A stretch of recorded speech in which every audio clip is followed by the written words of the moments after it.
pet taco. Web video has grown up. Distinguish yourself with professional custom video for your business. Get started at johnlothianproductions.com.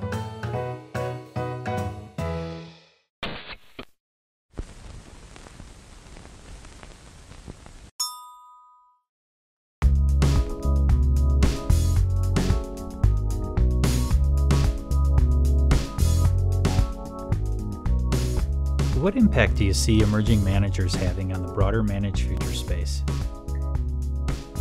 I think that they're bringing a lot to asset allocators that are combining CTAs. That's what I find from my perspective most attractive. I think that people who use discretion and fundamental data over the last 12 to 18 months are doing quite well. How about that? I won't say that the trend followers are necessarily suffering because they don't, but it would seem to me that methodology, the discretion fundamental, is quite successful. They're not walking into necessarily some of the bear traps that other methodologies might. I think that the fact that they use discretion allows them to escape uncertain situations, not necessarily bad ones, but if their experience tells them to get out, they can. They don't have to wait for their stop to be triggered. How flexible are CTAs on fees? There isn't much ways that client taking the risk on that new product can be compensated other than through reduced fees. Generally speaking, that takes the form of waiving the management fee and possibly adjusting the incentive fee. Sometimes it's less than 20%, but a go-to spot might be 0 and 25. I think that's a typical place for negotiations to begin, or an expected starting point.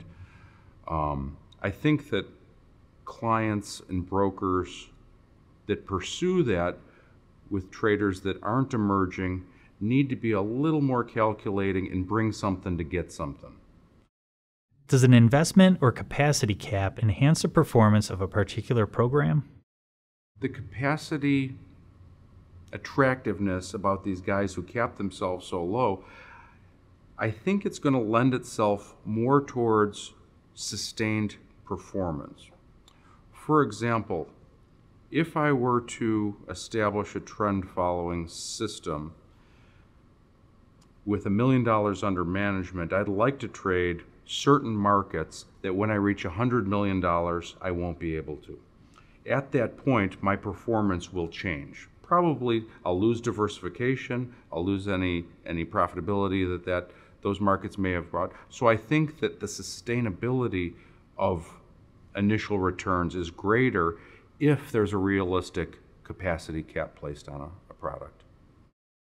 What opportunities do you see for investors in the managed futures mutual funds area?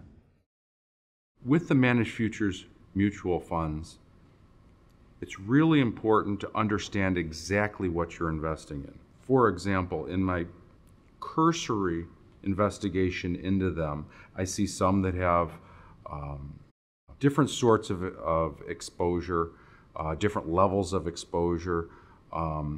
There's wide variation with what's been offered, and I think understanding that variation is very important, particularly for the retail investor who's making their first foray into managed futures.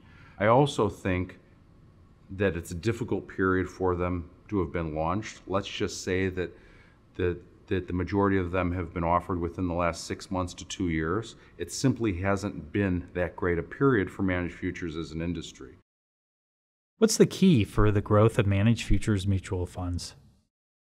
The liquidity element of mutual funds is going to be very attractive, and that does translate very well to the liquidity of managed accounts. In other words, we can sell our mutual fund tomorrow morning if we need to, or we can cancel our arrangement with our CTA if we have to. That's attractive, and both of those are more attractive than the minimum hold periods, for example, of Reg D funds or other sort of pooled entities. Suddenly, certain unattractive elements will become much more meaningful, and there'll be a remedy available, or there is a remedy available now. One thing I'd also like to see in the managed futures mutual funds is fund-to-funds. I'm not certain that that exists yet on any meaningful scale, but that would be huge.